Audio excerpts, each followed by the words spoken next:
It's gonna be a party, y'all. How I feel, and I will build my world around you, 'cause I can't live my life without you.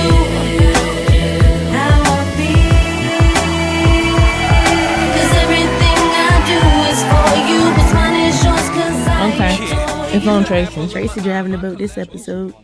Uh-oh. Rock the boat, don't rock the boat, baby. Rock the boat, the boat, baby. Rock the boat. Hey, bring the beat. These are the parts that we need to leave in. Or put it at the end as bloopers or something. Welcome back. Welcome to the show. Hello. Welcome to that wonderful piece that we all come together and we go woosah. And when we do it, we come out and say, this is another episode of Kush Curves and Conversation. Welcome. Happy, what is this? Happy June. Hold on. I got a spiel. It's June. I got a spiel for y'all. So Happy Pride, happy Pride, happy National Ice Cream Day, National Iced Tea Day, National PTSD Awareness Day, National Cataract Day, National Candy Month, the World Gin Day, and last but not least, Men's Health Awareness Month. You forgot one. It was National Bourbon Day. That too. Drink. Now, To your heart's desire. Yes. Or until your liver gives out, whichever one happens first. You drink know what I'm water saying? in between. You'll be perfectly fine. Like she said. Like she said. Well, welcome back, and we have a very important component for you all today. As you all know, Kush Curves and Conversation podcast is produced by Tsunami Digital Media, and he has decided to come from behind the camera and to We come asked on and the he podcast. said, absolutely. Hey. I was going to say he decided or he didn't have a choice. He didn't have a choice. He was voluntold. I was going to say, no shade. Like when he sat down, all I could think of was Jesus Walks by Kanye West. Like, Jesus. Like the whole time, it was like Jesus came from behind the scenes. So if you all don't know, this is a man of many hats, and we would like to introduce Mr. Tony. What else is your other names? What's your names today? Listen, he's got so many Kamikaze aliases, Revy y'all. himself. That's funny. We try to make sure that all of his people are represented. Yes. We all have different lifestyles, so all his people are represented. So not only does he do podcasting, as far as making sure that we are well, he manages other media, does photography, videography. If you're looking to rebrand, he helps get you together, and he also lays down a lyrical on once or tour. Yes. He's into music, and we just felt like it's about time that we showed you all everybody who makes this happen, and he is definitely included in that. So, welcome. Thank you. I appreciate it. It's Like you dope said, being I on feel like this we're side. saying welcome like he's not been here, but I know, Nah, right? but it's You dope being know. on this side. It's cool. Right. Being on this side of the he's camera. new to the judge of the people who gets to see you, Yeah, So we yeah. give you the welcome wagon. You may be rebranding and we don't know that, yeah. You might be coming out. Look, he gonna come out one day. He gonna be like, listen, I don't do any of that anymore. I do 10 things more and be like, oh, okay. It's Right. always something in the background. Always. It's like 10 years since I did something with music on my own. really. 10 years. Yeah. Because Yeah. he It's a long definitely time. just recently popped out, and I was like, oh, Yes, look he at that. did now. Can Yes, you he did. tell us what Sometimes happened? you gotta pop out a show. Listen. Let him know you still Let him here. listen. let him know I still got it. Nah, you guys heard me do stuff with other people. I don't know. It just felt right. I write stuff from a point of like experience at the moment. So if I'm upset about something, if I'm sad about something, if I'm just whatever I'm feeling at that time, that's when I start writing. And I feel like I got that unique way of being able to be in the middle of something rough and using the music to write. Some people be like, nah, I don't know how you do it. Like you upset and you write, and it's like that's when I feel like I have to write. Like when something, I'm in the middle of something like traumatic. Like I So go it's straight like to the book. your eyelids are sort of kind of peeled back and you have to get this out. However you're feeling in that moment, you just sort of kind of got to take that pen and just. That's the only way to deal with it, because I'm a crazy introvert. Like y'all know that. Like when we first met, I didn't speak to nobody. Yeah. Yes. It was, Like, it was very just- much mute. And I'm still We that knew way, who the like, talker was in the relationship. In the relationship, then it won't him. Then the relationship did what it did, and then it was like, oh. Yeah, Who do you I study the room. I always study the room. I speak last, just by nature, whatever. But I feel like it's necessary. Like when you're going through something, I go straight to like the book. I just start writing. That's the only way to get it off because I'm not gonna necessarily tell anybody in that moment. Right. So I just start writing about it. Dang. And then I just got the way where like when I deliver it, I could sound upset still. Like I got the energy that I could sum it up in that moment. So people be like, yo, he really mad. It's like that.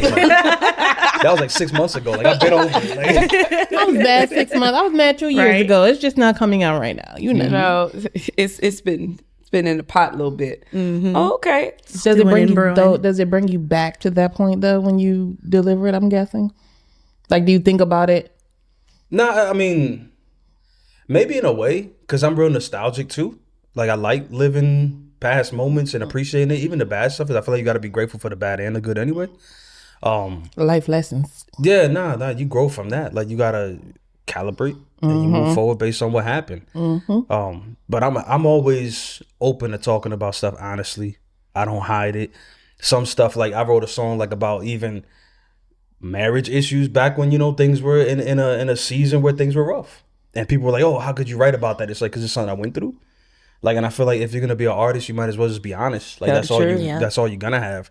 And I come from an era of hip hop where like the lyrics really mattered. Like what you were saying mattered more than the feel of the beat and stuff. It's like, what is he actually saying? Right. So I feel like if I'm gonna write something, I have to say something, and if I'm gonna say something, it has to be real. Tell it me has to something be what I went good. through. So Yeah, because today's artists don't do that. I don't know what this Mumble stuff rap, is. mumble rap. Yeah. I don't know what this stuff is. You know what they say? All they say is shit, damn motherfucker, shit that ass. That's it. Blah blah. But yes, we definitely we love that perception, and I think that's what helped you being the introvert of the bunch versus us sort of kind of being like, let us in, and then we were like. He'll do it on With his own time, terms. yes, with time. And then when he does it, he'll understand that we locked in forever. And he gonna be like, well, okay. We in it. He'll We be like, accept you it's for okay. We accept you for accepting We our do, rah-rah. you 'Cause know. we are rah-rah. Yes. And then the Thank people you. that we bring Rah-rah. into the rah-rah. You guys have no idea the shenanigans and antics that we've brought to his door and say, hey, picture this. And he'd be like, oh. We can Right. make it happen. Okay. That's all. We can make it happen. He might look at some, that's what you want to do. Okay. Okay. You know, we appreciate that creative flexibility. nah, I like seeing people do their thing. I feel fortunate to be in a position where like I'm in a business where I get to help people grow their dream. That's dope. And like I always like fall back, like I said, I'm looking at what people really care about, what they're gonna invest in it, time wise and stuff like that. Cause I've been burned enough times like investing in people that they just doing it as a hobby or playing around. So then you spend all this time doing stuff and helping them out and sacrificing time. And I got 3 kids and a wife and a home to deal with. Like you start to sacrifice all these things and you see that they weren't really investing in it. So I always get excited when people are taking it serious and they're chasing their dream. And it's like, oh, this is crazy that this is what I'm doing for a living, is helping people build their dream and chase, the stuff they want to do creatively. Like it's crazy. It's crazy. So like whenever y'all got ideas and stuff like that, I'm always down with it. Like it's always cool. I was gonna say, I can only imagine what you thought of when that Babes in Toyland came up. Whoa. Oh, I know his Bible in the bag had to be on that fire. there story. Like, I can only imagine what but your at the brain same cells was time, thinking. art is art, and art has many different ways of being visual. And at the end of the day, we're only telling, like he said, we're telling the stories that we know. We're telling our experiences or the ones that we're curious of. We might lead to a dungeon in the middle of a studio, but it's okay. It works. Right. Such is life. Might lead to a dungeon in the middle of a He still said that it can happen. Listen, he got one stick right by him. Listen. It can still happen. So, let's go ahead and roll into some things. Firstly, normally we bring you a chronicle that has to deal with medicinal marijuana use or other marijuana related things. However, our chronicle for today is more of a public service announcement. So Brittany, I'm Yes. going to pass it over That's to right. you. All right. Hello and welcome to Brittany's Chronicles. All right. So, public service announcement. It really sums up to fuck that shit, don't do that. Okay? So, lately, as we've been traveling our highways and byways and roads and stuff like that lately, we've been seeing the word, what is it? Kratom? Kratom. I keep saying cardamom like the spice or whatever, but it's Kratom is what it is. Kratom. Kratom. And I had no idea what the heck it was. I've been seeing it everywhere in like all the smoke shop, vape shop windows. They're just lit up in lights. And I'm just like, what the heck is that? So I decided to go on a wonderful Google journey and go down a rabbit hole as usual. And what I found out was that it is basically a plant, right? But it's a plant that like it's in the coffee family of plants and things like that. But what it is being marketed as is for energy, stress relief, anti-anxiety. It helps you with opioid withdrawals. Wonderful, great. It sounds like it does a lot of medicinal things. It really does. However, it does not. So what we have found out during my rabbit hole research is that Kratom is basically just a synthetic opioid that they sell in these smoke shops. And it is either via flower, powder, resin, liquid. If you've ever seen, what is it? MIT, MIT with the 45, the little bottles, that is liquid Kratom is what it is.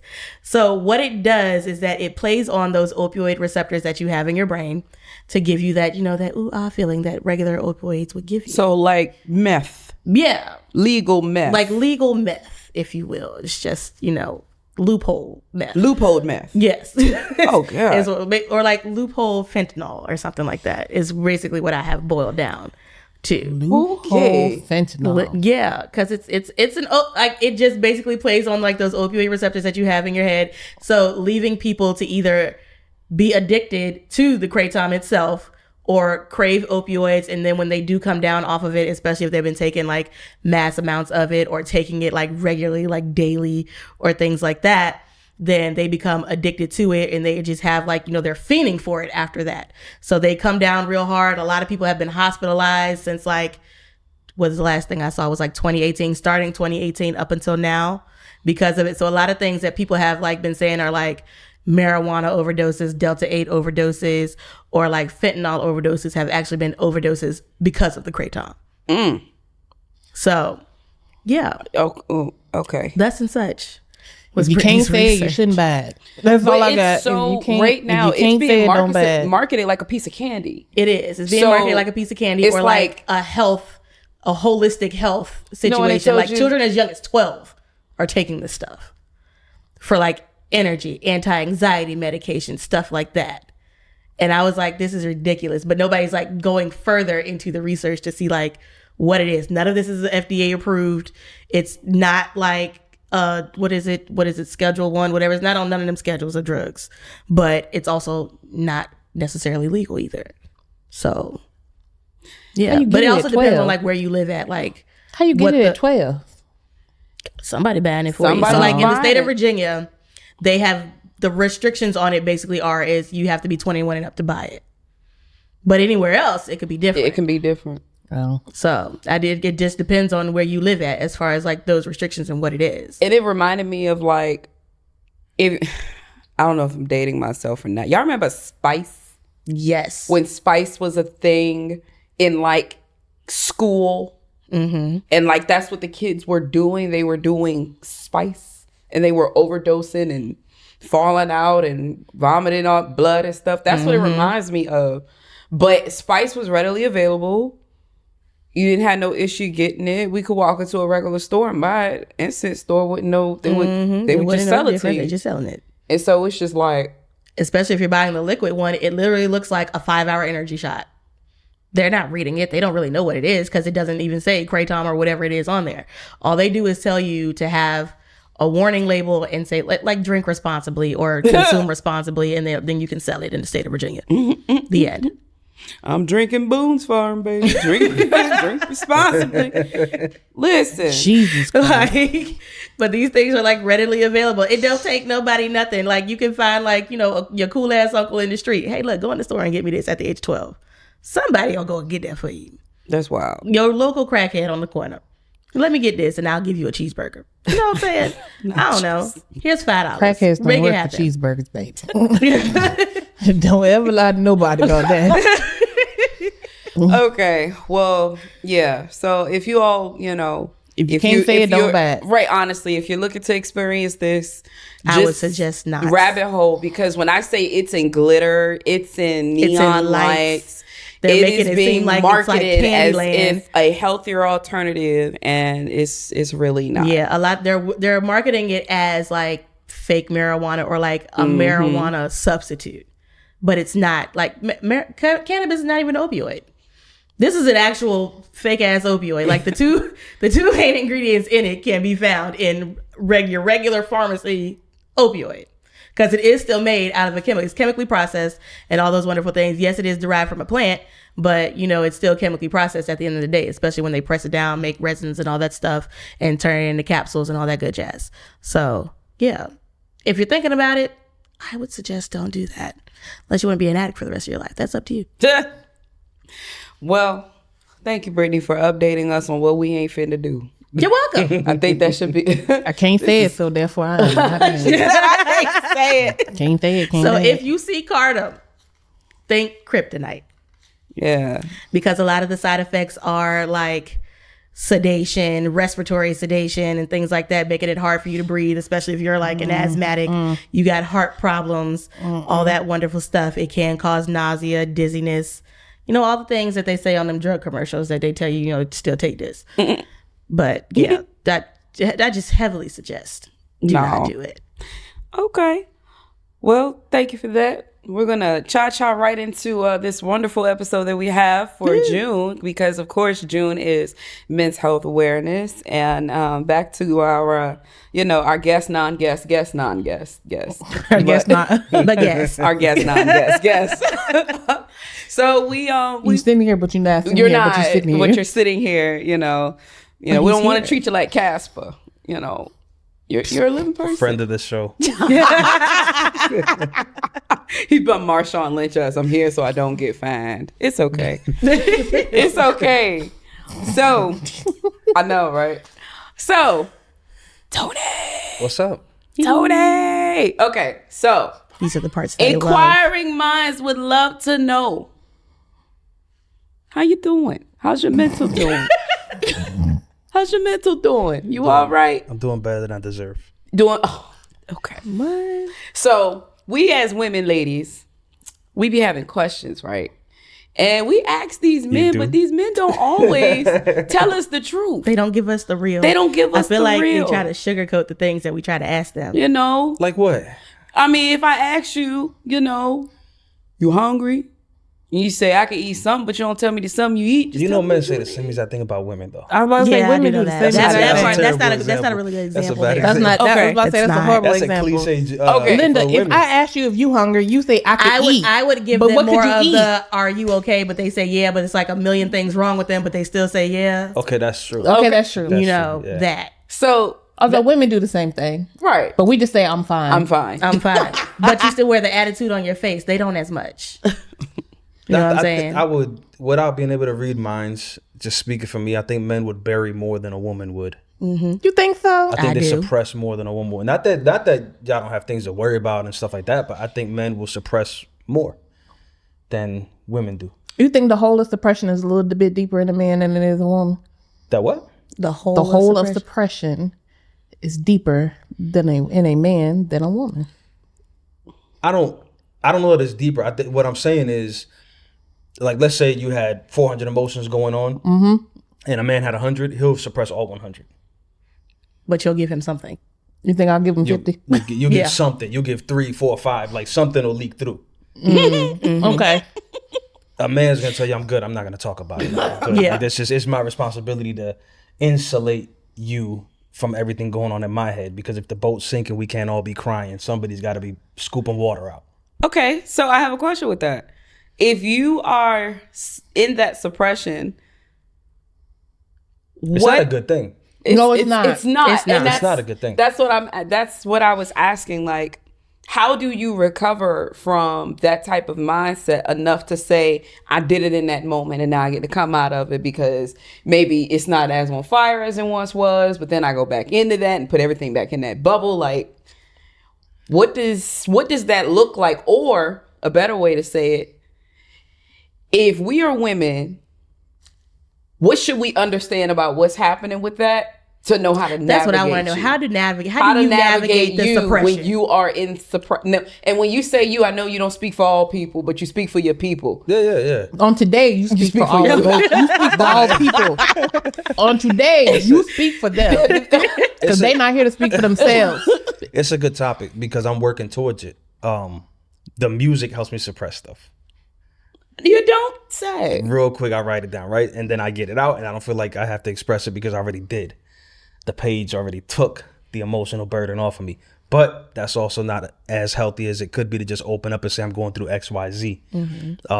One thing I'm working through is understanding from both sides of a relationship is when somebody's upset, when they lash out, what are they really mad about? Where that came from?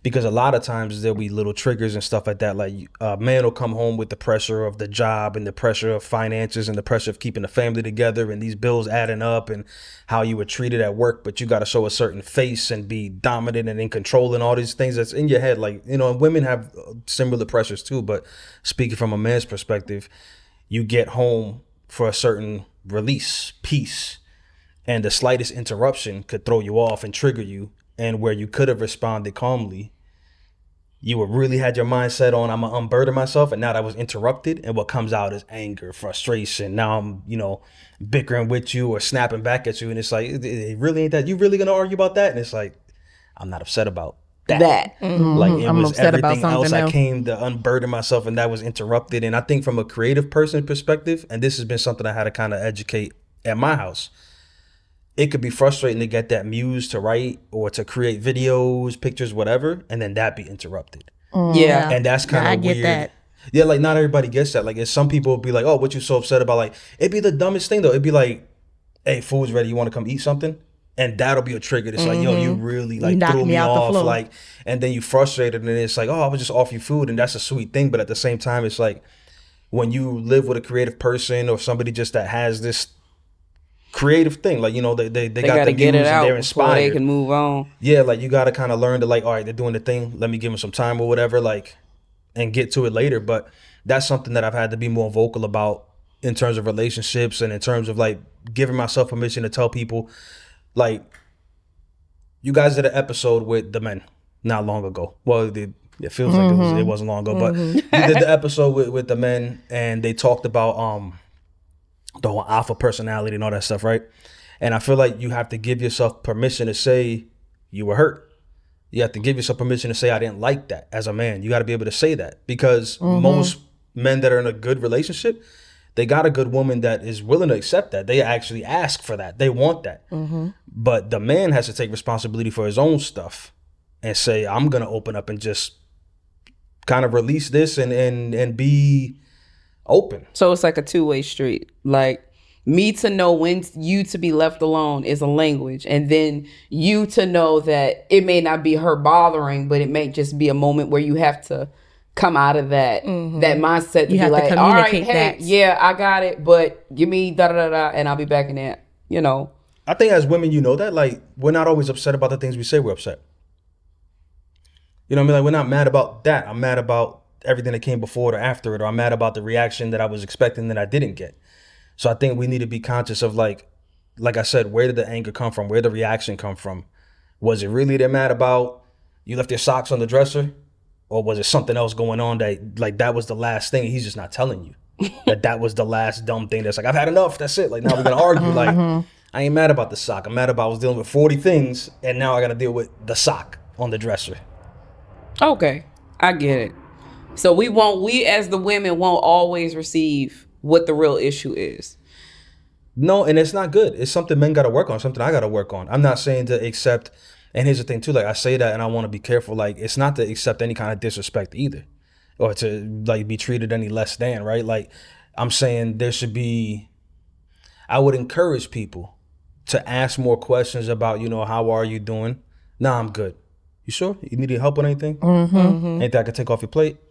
You need X, Y, Z, boom, boom, boom. And then if he says no, leave it. You get to it. But I think there's a lot of ways you can encourage for that emotional openness because men need that. They need that. They're not going to tell you that. Okay, so So what are the ways to encourage the emotional openness? because in the same way you said, the first thing I said was, it sounds like he has a particular love language that's like, if Love I'm me, in but this leave me alone. space, this is what I need, and that's the language I needed to follow. It doesn't mean I'm being rude, but these things are happening, and I can tell you now, if it's not approached a particular way, I still won't tell you that I was really hungry 2 hours ago and you just now cooking, or whatever. I the just problem gathered. I is. just gathered what he said was just put the plate of food on the table silently and walk away. That's what I gathered. I mean, that's literally what I gathered. I was like, oh, okay, well, don't bother. You just put the plate of food and a drink on the table and walk away. I gathered, oh, look, he's in a creative moment. I'm going to just send a text message. He'll look at it at some point, and then the food is in the microwave. That's what the message is going to say. But you see how that just translated into like Three different ways, three right? different ways. We all picked that up. Well, and it's going to be different from your significant It's going to be different though right? for every man. But I'm just saying, But it's also going to translate different to every we woman. all three as women interpreted Three different ways. three different ways. Exactly that example you gave it. Because specifically about me, I never expect food to be cooked for me. I actually enjoy cooking. Like the rule in my house kind of is everybody cook for themselves. Everybody clean up after themselves. Clean your own dish. There is no piling of dishes in the sink. Cook for yourself. Clean your own dish. Wash your own clothes. Like that goes down to the kids and everybody else. And if we are gonna cook for everybody, then cool, that happens. But it ain't the norm where it's like I come home and dinner better be ready. Like my parents weren't like that, and I'm not like that either.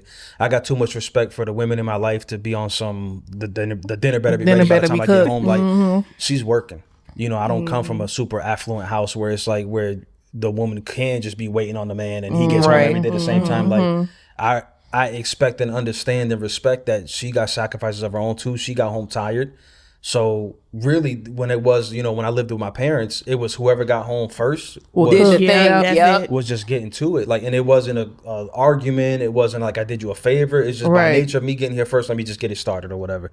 And then it turned into little by little. It was like, I'm just going to cook for me because then we got specific things we want to eat anyway. So it's like, I don't want you going out your way to cook chicken when I felt like having pork chops tonight.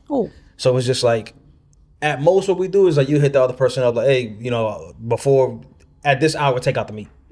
You know, like make sure there's like some pork chops thawed or some chicken thawed or whatever, and I'm gonna take care of it when I get home. Like that's Take it how out. it is. Just take it out. Take it out. Yeah.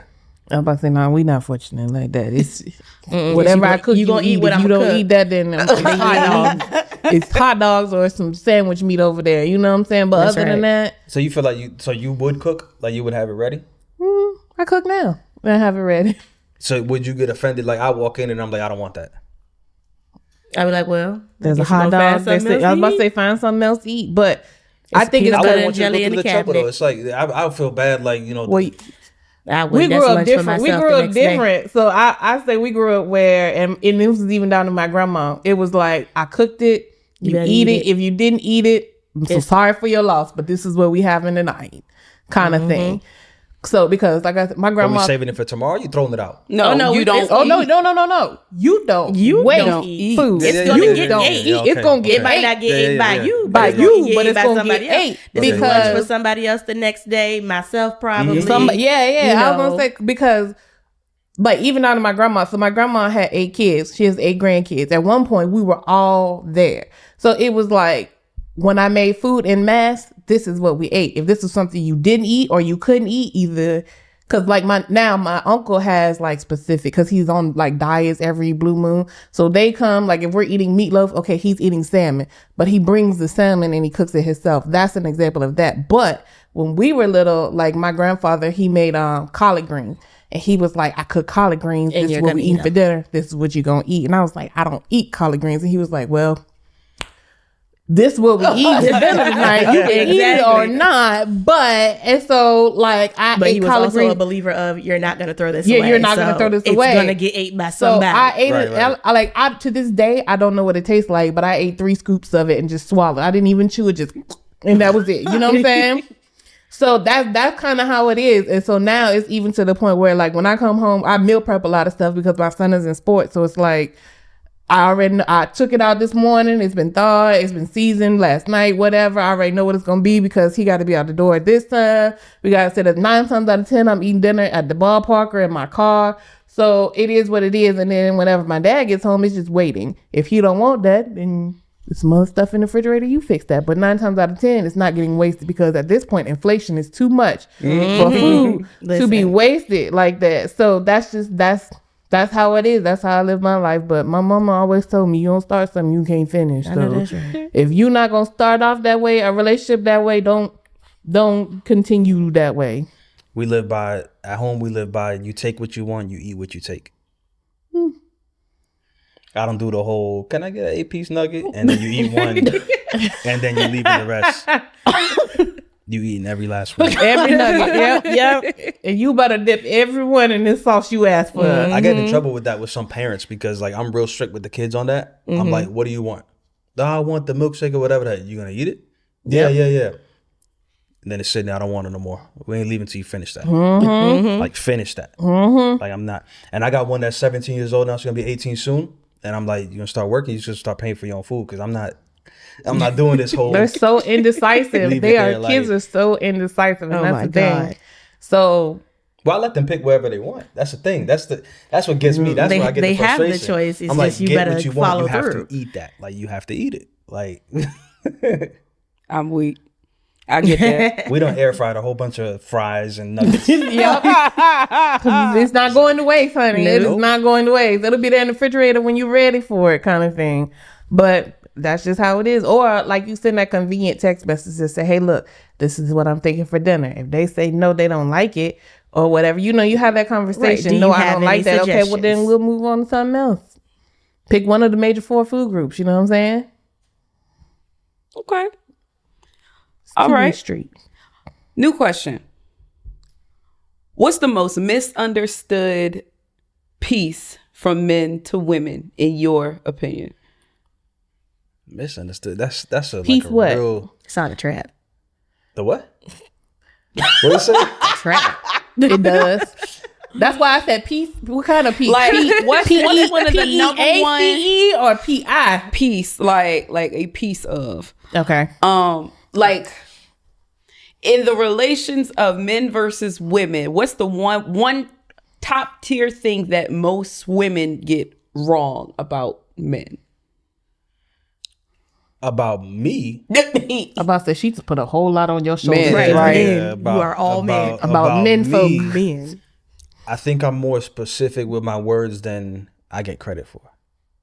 I think I measure my words carefully, and if I said this is what it is, that's exactly what it is.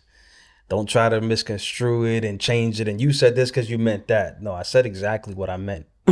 Like if I wanted to say something different, I would say. I would have said something different. Like I don't think I'm afraid of anyone to be changing and saying something sideways. And I said this, but I meant something else, and I didn't want to hurt a feeling. I'm like, I measure everything I say. I'm cognizant of. So in Spanish, when we were growing up, they have a saying that says, "You are owner of your thoughts and slave to your words." I like And that that's- word. That's that been on words. stuck in my head forever since I was a kid. So I'm always careful with I feel like what I'm I about to actually get that say. tattooed on me somewhere. Yeah. Bro. But I guess that's one of the biggest things where it's like, don't tell me what I meant. I said exactly what I meant. Like that's I said what I said. what I I said what I said. Nene Leaks. Maybe I that's- said what I said. maybe that's my one thing. I can't speak for everybody else. I mean, it's funny. The older I get, the more I hear other men complaining about certain things, and I'm like, I don't know if I could be around you. if What that's you your hear them complaint. complaining about? That's what I want to know. What did they complain about? It'd be Come on. The Say dumbest it. shit, don't it? what I perceive to be the dumbest The stuff. dumbest shit. I was about to say, you could say Now, the come on with dumbest it. shit. What do you perceive? What to be is dumb? it? I want to We hear. really arguing about that? Like, You know, I feel the same way at my old age, too. how old are you? My big age. 35. I feel like I got 5 years on all y'all. I'm 35. But in my big age, I feel like sometimes men and women argue about that. Like, women complain about men are the dumbest shit. You be like, this is the dumbest shit. He bought me roses, but they were red and not pink. Shut up, stupid. But You I- couldn't have got no flowers. So, it's funny, like, thinking about that, like, I'd even, not argue, but I'd propose that every argument we do have is always the dumbest stuff. Because I feel like it's the small things that makes you fall in love anyway. Like, it's a pattern of small Yep. things that made you fall in love. And it's going to be a pattern of small things that's going to make you fall out of love. It's like, it's never going to be, like, I don't know, like, in my experience, I can't think of, like, the one major thing that happened that was, like, set aside from everything else. It was more like when a relationship fell apart, it was, like, a pattern of, like, you didn't Little pick up things. on this, you Yep. didn't listen to that. Like, and then you get to a point where it's, like, I always say, like, to me, the sign that a relationship is over is when you stop arguing. When it's, like, it's not worth it no more. Or you like, stop I done talking. told you a million times what was the problem, and now it's like when you do it, whatever. Right. And I'm that way too. Again, like an introvert. Like once I'm done, I just hit the off switch. Like that's it. Like I don't have to. That's why when you asked earlier, like who would you fight? I'm like, Oh, you weren't here for that. That's why you're looking crazy. I was like, why is she looking at me like that? But you were not here for that. because in my mind, I'm like, if I ever get that upset, it's ghost time. Like it's like you won't even know that I was that angry no more. Like it's because it's interesting. So presidential debates, hip hop battles with Drake and Kendrick and all this stuff. Debates get real heated. My petty could never be on the level of Kendrick Lamar. Mine His could. petty, his petty is admired on that 10,000. man. That was I thought amazing. my I petty like was that. on 10. I love him. I His loved petty is every on bit of it. 10,000. Okay, because ain't no way in the world I'd have did the same I 5 would've. times. I He's love great. him. He's super creative. That's the best to do it. That was amazing. But I say that to say like this the hot topic debates, Yeah. right? And men get into the habit of roasting each other, especially when you come from certain backgrounds. That's just the way you That's the dealt way it is. communicating. Like Yep. you roasting each other. And the older I get, the more I see certain opinions and the way people defend their opinions. And I hear things like, oh, if you don't respect my opinion, you don't respect me as a man. If you don't respect me as a man, I don't know if we could chill together. And I'm just like, I'm 38. Like, Oh shit, we only 3 years apart. Come on, bro. so I mean, but I'm just like, I'm at the age now where it's like, that's really how we're going to feel. Like, we're just going to, I'm your girlfriend or something for you to be telling me, I'm not sure if we could continue this relationship if you're not going to respect my take on Drake and Kendrick. Like, Like you can't respect a different opinion about things, might as well right? just pack it up. Like, that's, I got nothing for you. Like, I don't. Right. So I guess it's true. Like the older you get, it's more quality over quantity. Like I never been a person to ride around with like 30 friends to begin with. And now like the core friends is like, Right. Maybe One or hand. 2 hands. You and know? when I say friends, like y'all probably heard me say like, you have no friends in this life. Like that's how I was raised too. It's like you have no friends. And just the concept of like, not that you literally don't have friends, but with the perspective of like anybody could wrong you. Yep. Like really, Yep. you have to be careful. Like because there's a thing where like if you come from like I think if you come from like an affluent background, it's all this like, oh, my friend and stuff like that, and it's like that person will stab you in the back as soon as he needs something more than you. Like you see it in the workplace. Like if I gotta pick me getting fired Over you. I'm Yeah. him. choosing me every time. Him, It was his him. drawer was short. Yup. I see, like it was Every him. time. Like, Every time, bro. I'm singing. So that's like, I'm glad that my parents give me that perspective. You have no friends, because it's like, nah, you gotta go out for you, and your friends is really your spouse, your kids. Like that's it. Like and they're not friends. You know what I mean? But like the perspective should be that's the priority. Like not what they tell us when we was growing up. Like I don't want to hear about your little friends. I don't What wanna did hear you it. do? Right. It's funny. Like my kids now, they'll tell me like my friend this, my friend that, and I'll just grin and be like, you got friends? Like, oh, that's cute. Where you get these friends you from? get Like, these you got friends friends. Like, Who these friends? Who are these Okay. people? Where you get these accomplices from? I used to get in trouble, and still to an Acquaintances. extent, by saying that, because people used to really like get upset, like, "Ah, you real pessimistic and stuff like that." I'm like, it's just the reality. Like when it hits the fan, you're gonna be down for you. That's it. So what Kanye said, people in your life are seasons. That's how I treat people. Like we down, cool. But if it fall apart, I know what like my priority is. Like it's my home. Like that's it. Like I regularly tell people the way I keep peace in my home is I don't let drama come through that front door. Like everybody's problems is their problems. Like I'll help where I can help, but I'm not gonna take a vertebrae out my back so they can stand up. Like I'm not doing that. I got kids. Like that's I feel like once you have kids and you understand it perfectly. Like once you have kids, like that focus becomes so clear. Yep. That's like one of the things like that shocked me when we had our first kid. Like the way nothing mattered instantly. I never met this person in my life. This kid just was born, and immediately nothing mattered but that kid. Look at you. Love it. I love that. It's just Listen. the hush that just That's came real. over No, the but that's radio real. That's a sound. real. It's That's a like, real statement. damn. That's a real statement. That's why, like, a lot of times or whatever, like, you meet people, a lot of people meet people or whatever, and they're like, oh, crying over this guy. I'm like, the world goes on. I don't truly, in this single parent life, have time to cry over men because I got another human being that I have to worry about. So it's like, I can't truly be like, oh my God, upset over another heartbreak. Oh my God, upset because another guy didn't work. Because my child is like, what we gonna eat today? I'm hungry. I got this, I got that. So like, I don't truly have that luxury, whereas people who don't have kids are like, you know, this is important to me, and I understand and I get that, but it's like, the world goes on. That's an added pressure too, though. Like as a parent, you would get this, but from a man's perspective, you have all the things you're dealing with in your head and these expectations that you think you can't say this, you can't be public with the emotions or whatever because you feel like you're gonna be fooled out here. So you got to be careful with who you look weak in front of, blah blah blah, right? Yep. But then when you have a kid, there's also the added pressure of like, I can't let this kid see me worried. Yep. I can't. It's Or funny, like we or all, sad. I don't like, ever let you don't want him them to see see me that. sad. Yep, you don't ever do that. You don't want them. You want them to think that you're a superhero. It's like, I assume, because we know each other, but I don't know full backgrounds about how y'all grew up. I'ma assume we don't come from affluent places. And it's funny, growing up, I never thought we would without. Looking back, I'm like, oh, we had very little. Yep. But when I was a kid, I never felt like, oh my goodness, we broke. It never, because your parents, as a parent, always insulate you from that. And that's just also Like your ecosystem pressures was and stuff that's strong enough to where you didn't feel. To where you were shielded from those things that you didn't know. right. And I tell friends like when they going through it, because finances is seasonal too. I don't ever clown nobody or celebrate too much when somebody's up or down, because it's like we all go through seasons. It's cyclical. We don't come from millionaire backgrounds, so sometimes you up, sometimes you down. Sometimes you got to let that bill go because I got to take care of this other one. That happens. I say all that to say, when people look at like, oh, a birthday's coming up or Christmas, I'm like, kids only gonna remember how they felt. They're not here taking stock of how much this gift costed or whatever the heck. Like, they're gonna remember the feeling of that moment. They're not gonna remember a single gift probably. So I'm always giving like parents grace, like, yo, do the best you can, because that kid's not gonna notice anyway that, oh, I only got a $20 worth of gifts for Christmas. Like, they don't remember any of that. They just remember we were together. Like, That's it. that's all they're gonna remember. Like, the family was together. Like, Yeah. Okay, I'm with that. Okay, so you brought up something that I thought about, and while you do have multiple businesses and you do have the family, have you ever worked with family? oh, work like, you know, like in business, like you Yeah. have a family member.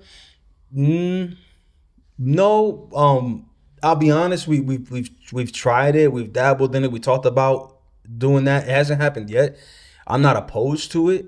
I'm not gonna act like there's not concerns, because I feel like there's a certain way you talk to a coworker, an employee, Right. a business partner, that you don't necessarily talk with Your family. significant Yep. other.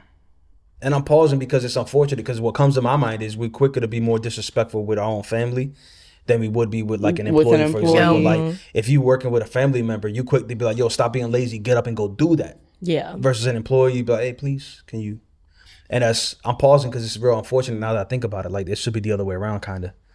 Like, You should be more grateful to your family than versus a stranger, Or because be more open to work with them in some way. I mean, if you're they gonna trust tell a you family, it's who like can you a- trust? I guess, right? Like, you're gonna trust a complete stranger or somebody that's not family. You should be able to trust your family more than anything.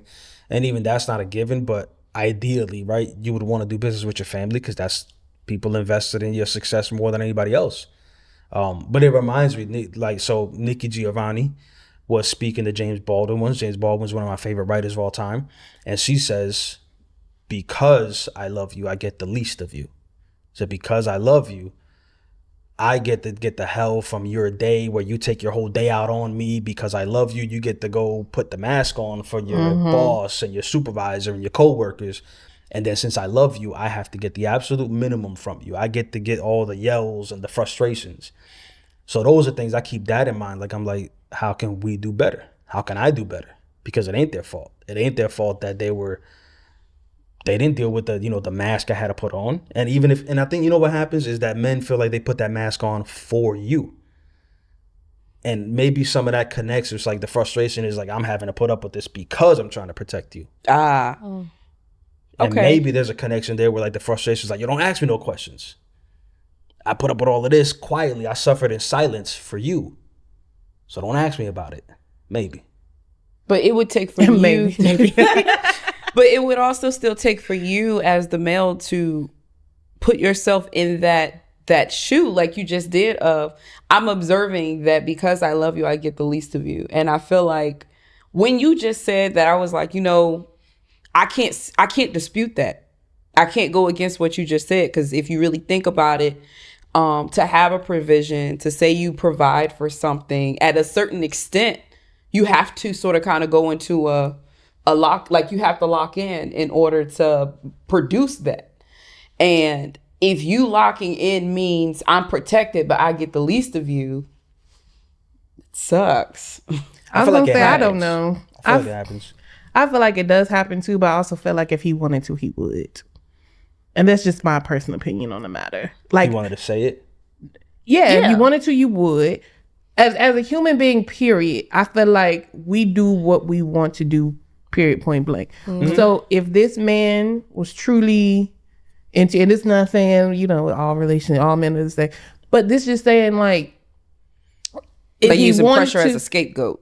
right? Yes. Okay. Or I'm using I'm working as a scapegoat, or I'm using it like everything cannot be an excuse to not Build with to me. not do things or build right, because at the end of the day, like how we just interpreted things 3 times. Okay, so I'm interpreted like you want to be over there and you want me to be over here, and every blue moon you be like, hey, you still alive? It gives kinda thing. avoidant. Right. So Yeah. then it's like, do I then move on to fulfill Something my else. life, or is it just hang around and still be there? Because we look at success stories, especially with, you know, these rappers and ball players and all that. These famous people where she was down with me, like in the beginning when I ain't had nothing and all this other stuff. But at the same time, it's like you want to be that woman, but then it's like, but to what extent do you give yourself? Child, perfect attendance has gotten me nowhere, depending on. Positively nowhere but in the back of the classroom still looking.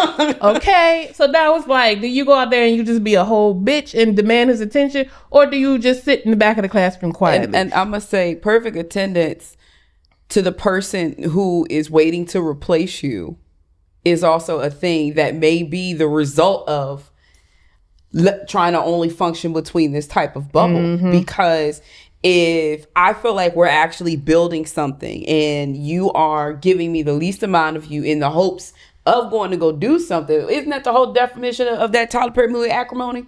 That man was so focused on trying to his do job. something different that woman, and she gave all of herself to that herself, man. her finances, all the things. Everything. Couldn't have no baby. Gave her everything to that man. Just and for him she to go eventually had to go choose somewhere herself. else. But when she chose herself, and then he finally hit the lick, it was like, but You left me. And I'm not saying that in movie in its entirety is standing. I'm not saying that her actions on what she took was the right psycho-ish to go do. I'm not saying that. But what I'm saying is the same way that the labor that it takes for you to hold me down gives me the least amount of you, how would I know that what you're doing is still for me? Basically. That's for the man to get right. Okay. That's for the man to get right. I'm not saying any He of gotta- these things. so it's like, Basically trial and error.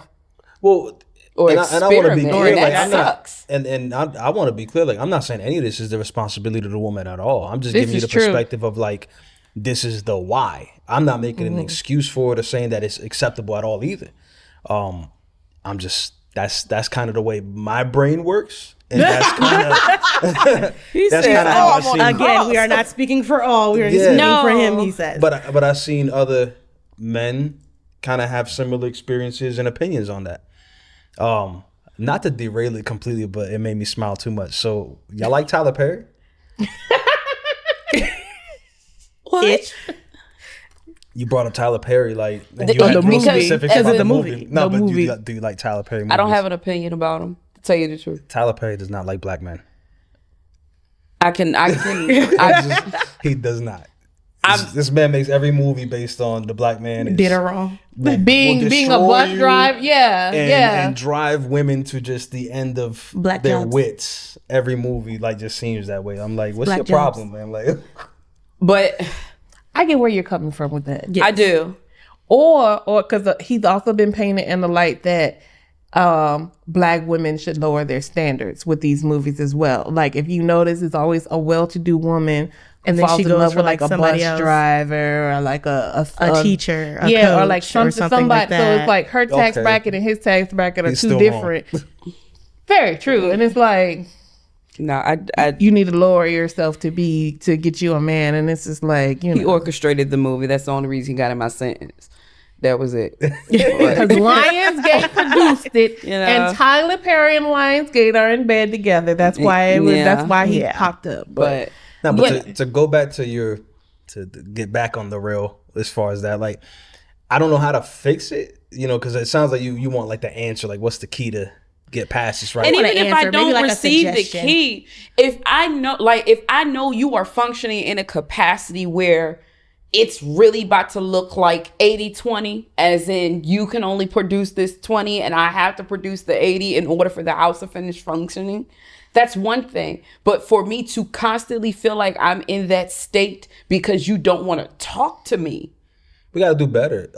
Here's a perspective I've given friends before that I get real passionate and start complaining about their significant other, which those are some of the things where I'm just like, yo, like, I'm too old to be rabble. that level of like disdain for your own spouse. Like, it's crazy. But the perspective I give people to answer your question, like what is someone supposed to do? Really, the pressure is more on the man, because what I give the perspective to people is, if you keep going down this path, the reality is your children will call somebody else daddy. That's the reality. So if you gave that 90% of your energy and that mask to your job and all that pressure, and you dealt with all that nonsense, you better just suck it up and give that last 10% to the family, because they're going to call somebody else daddy. That's where that road leads eventually. Damn. I don't have nothing to say. That's a true statement, though. But I think my dropping the gems thing out is here. that I just want it to be communicated that this is what is happening. It's not I guess the statement I'm looking for is, I'm still here, I'm still into you, I'm still present, but this is where my focus is at the moment. And that statement can be said or whatever, and it's like, you know, I know I'm not giving my all to you, but it's because of X, Y. You know, just have that conversation versus, I don't want to feel like I'm bothering. The point that I feel like I'm bothering you or I'm pestering you, I'm going to be the person to take 2 steps back, because I don't want to be that person to be like, or I always call it typical female who's like, who's calling and texting all the nag. time. I don't want to be Yeah. the nag. I don't want to seem like the nag. And then that's when I start saying, I don't want to nag you, but I just want to make sure you're okay. And it's like, you know, you're not nagging me. Yeah, but we haven't had that conversation of What's really going on? right. So that's always my thing. I will take 2 steps back before I nag you. And then my 2 steps back could seem to you like you're She's not that into me. me. Right. Kind of thing. And makes I think that's where things get misconstrued at. But then it's also like, if you wanted to, you would, you know? I also feel like a lot of men function, and I'll say a lot, and you do whatever you want with this statement, of course. I always feel said like it. a lot of men function from the point of, don't ask permission, just ask forgiveness. And when I say that, meaning, if you know you're going through a bubble where you're in a bubble, babe, thank you. The gratitude part of knowing that somebody at some point had to have been sacrificed in some way for you to be in your bubble. Rather, it was maybe you only did the dinners once in that week and everybody else had 6. Or, you know, just the balance of, I know that I am, you know, withdrawn a little bit to be able to deal with this, so I can deal with that then and get it out of the way. But I just feel like a lot of men don't say up front that this is about to occur, because they could be in the middle of it. Maybe there is no words for that. Maybe y'all don't have words when that happened, and y'all just be in it and just sort of kind of wake up and be like, well, I'm here now. They call it disappear. But, you know, if a woman did it, then we would just be like, where you been at, stranger? We would be strangers. The strangers. Stranger. Where you been at, stranger? That is the response Where that we they get would from call men. it, I just been in hibernate, or I've been keeping to myself. That's the best statement I've ever heard. I just been keeping to myself. It's a couple things. Like in my Or house, focus on whatever. I don't do too much Focus the on ask me. permission thing in our house. It's more just communicate. Just say what you're about to do, what you're doing. Hey, I'm heading out. I'm going over here. I don't do the whole ask permission thing too much. Like, I don't have to check up and say, where are you? Because it's just a respect thing where it's like, you're not asking me, can you go out? You're just saying I'm heading out. That way we know where each other's at and who's doing well. Like, hey, I'm about to buy this. Like, if it's a big purchase, like you're talking about, like, I don't know, $300-400, I'm about to buy this or something like that. You're not asking, can I please do this? Like, that's Get the Bentley, baby. that's not really how it works. It's more communication because you don't want everybody going 8 different directions and stuff like that. Like, just you can't run a house that way. You spending $300 over here, you don't say nothing. Then I go spend $400 over here, and now we're not paying a mortgage. Like, somebody got to say something at some point. And I think that's the thing that it kind of like boils down to for me. So like I've been sitting over here quiet because I've been stewing and ruining my own little mind.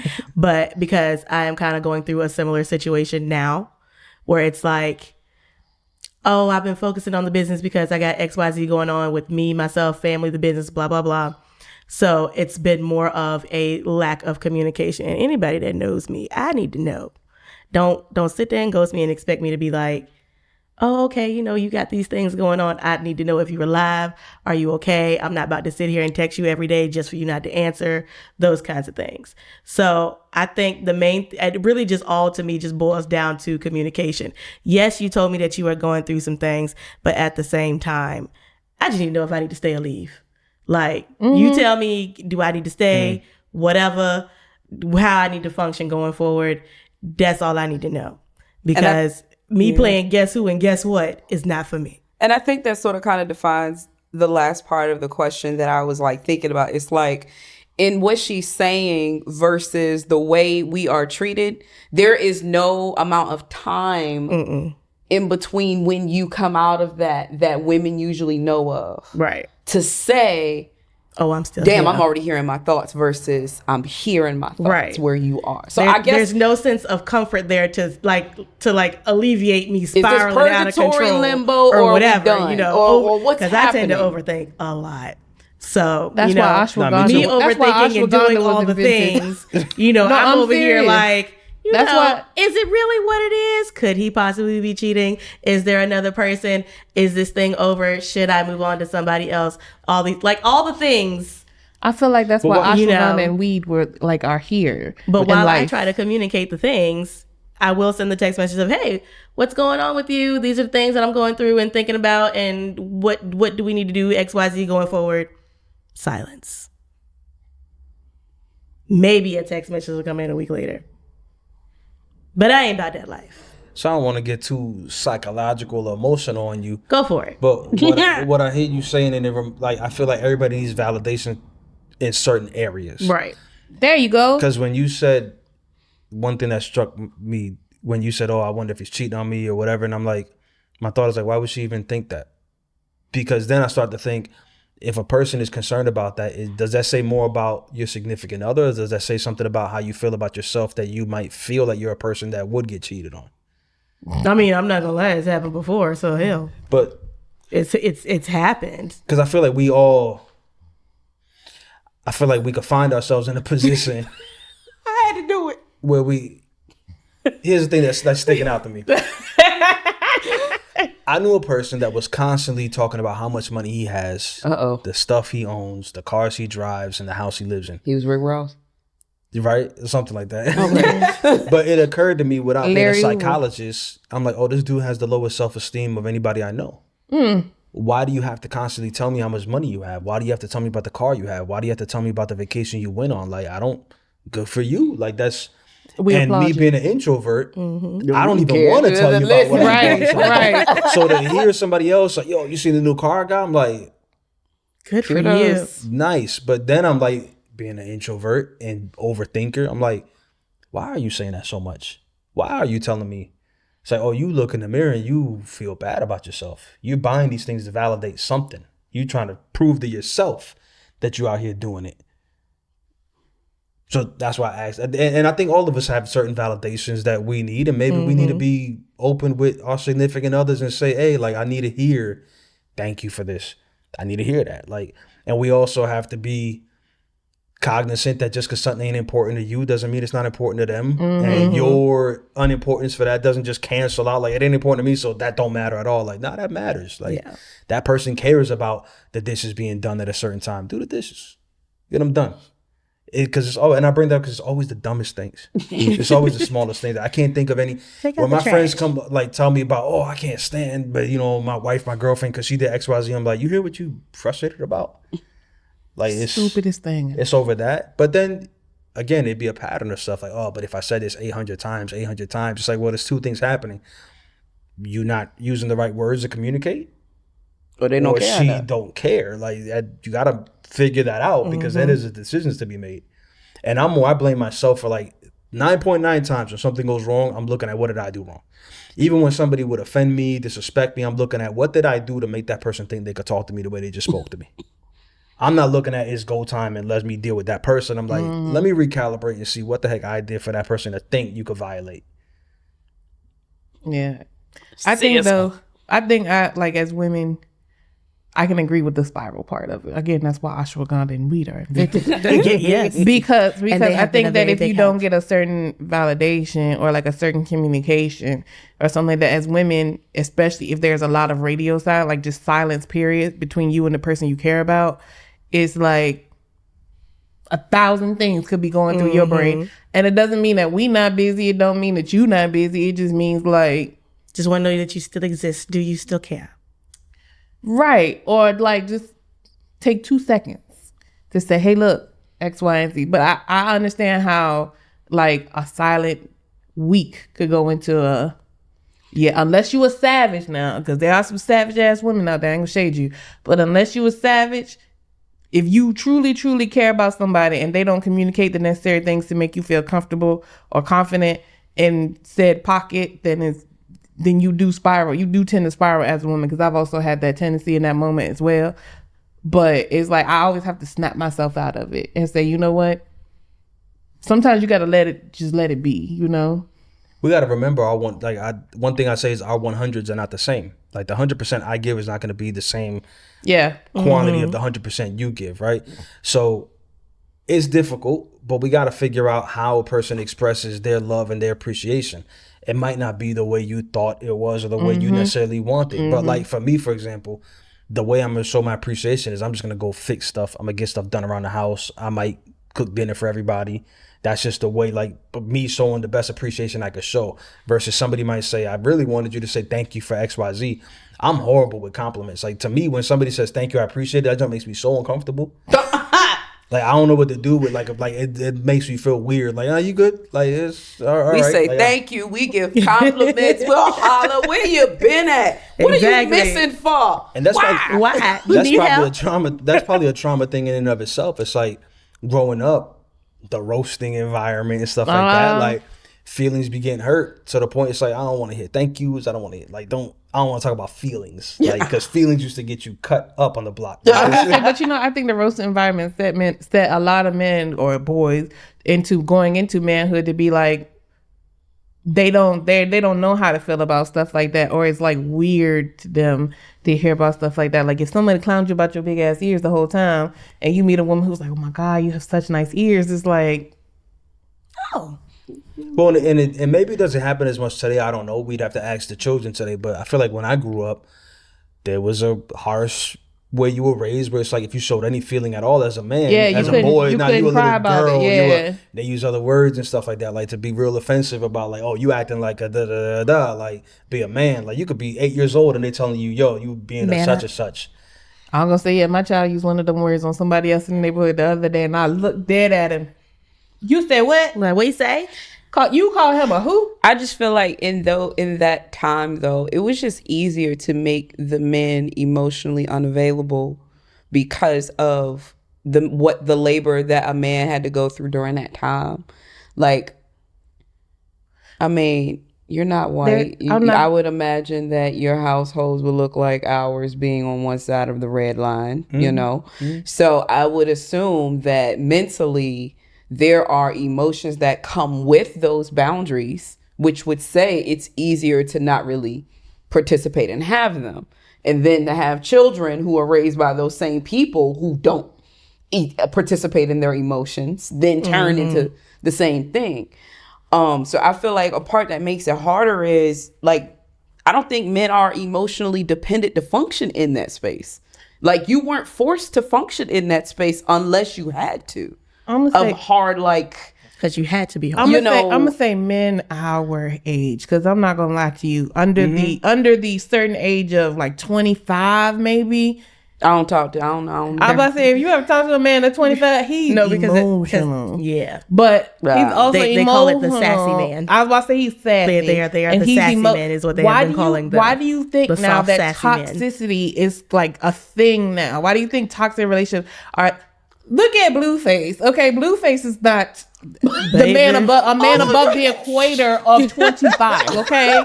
Look at how he talks to the two women that he talks to. And you know good and well that he is not just told me this equator over here, okay? Any man under the equator of 25 I'm not eligible to understand. is not that person.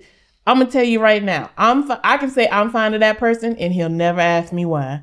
Or I can say I'm fine and he'll take it as I'm fine when technically I'm not fine. Like his depth of solitude goes nowhere. They take it literally. Everything he said. But you know what They don't suppress anything. They don't hide anything. They don't. So I applaud these women today. If you dating a Thundercat, I applaud you because there's no way that I could deal with all that sassy. Because I'm telling you right now, they do. Children are under the 25. They do speak their mind. They do say what they have to say. If they're feeling away, they tell you that they're feeling away. If they feel like they're not getting X, Y, and 10, they're not getting. If they feel like they were treated unfairly, then they'll tell you why they feel like they've been treated all of that jazz and more. So I say some men, and it's not that they weren't raised that way. Well, I don't know, because you also have to take into account that men under that equator some of them may have been raised by single parents or single mothers, which I mean that it is what it is. But you know, they have been told to speak their mind because they want to break generational curses, which it's a couple things. I think in society there's certain things you got to correct. There's certain behaviors. There's certain ways we treat other people of different ethnicities and sexual preferences and all that stuff, right? It's so much. It's so much stuff. Everything is under the microscope. I think in some ways it was like an overcorrection though. Because I think in the era of freedom and to do whatever you want, say whatever you want, we lost shame. Yeah. And I think shame was important because shame is what kept you a little bit in check, Humble. and a little bit of morals and a little bit of like, I can't look stupid out here and act crazy and treat this person that way. Where we're kind of in a society where it's like, nah, you are the way you are. Speak like you can't discipline these kids. You can't say nothing to these kids. They don't express themselves the way you want to express themselves. Parenting. Because all those emotions in those kids today, they're not. I have all those same emotions. The thing is, I grew up in a world where it was like, don't talk about your emotions. Shut up. Bottle that up. Move on. You're a man. Good. This is what you got to deal with as a man. Nobody's going to care about your feelings. Move forward and do it. Versus now it seems like it's more like, nah, it's all right to just ball up on the floor and cry. Like, and then you can't say nothing about that. You just got to kind of watch it and almost celebrate it. Yeah. Like, it's just like, oh, I'm so glad that you're just going to. You were able to thank you for expressing your feelings. Yeah, I appreciate it's like, this ain't the time or place to express yourself. And I think there should be a little bit of shame. Like, I had a friend that said we need to bring back booing people. Like, just be like, shame, boo. Like, that was terrible what you just did. Like, it's tomatoes. Tomatoes. Yeah, tomatoes and lettuce and cabbage and all that stuff. Like, just it's seen as toxic these days. But I think shame was a good thing that we kind of lost to an extent. Like I said, it kept you in check. Like a little bit of self-respect, like a little more self-respect, and like where I sit in society and how what I do affects other people and their perception of me. Like, that's why I said there's a little bit of an overcorrection. We needed to have some correction because you can't be calling people certain things and stuff like that. But now it's like you could just let everybody do whatever they want with no consequence, and we got to make sure that they don't have to suffer any consequences. And I don't know. I mean, I think we're seeing that was just a negative impact versus more helpful than we thought it was. I grew up in one of those houses where shame was definitely a part of the dynamic. You don't go out there and do certain things for certain things to be displayed about this family. However, the place that I think our generations had a point to learn is if I did something that shamed somebody or brought dishonor with all my cows, right? If I did something, it was not discussed in my house about what happened, why was this a bad thing or what that was. It was just beat the shit out the kid and wake up and move forward. So I feel like there was an adjustment in order for that freedom to, come. That way people can feel they can express themselves, because you have so many people from my generation who, because they couldn't, let them to become killers, and other ways that they realize that they've been traumatized. But for me to see a kid falling out, yeah, I'm still looking at that parent like, why is your kid falling out, and why are you just sitting here for this? I'd have been and got toted out the stove somewhere. Like complete gone. But at the same time, I think because they're allowed to display their emotions, I think I would have at least liked the opportunity for inside of my house for the discipline not to just beat the shit out of me, but the discipline to be, this is why this is wrong. I beat you, but this is why I beat you. Because I didn't get no explanations with what the issue was. It was just, if I did it again in the same way I did it, I got beat again.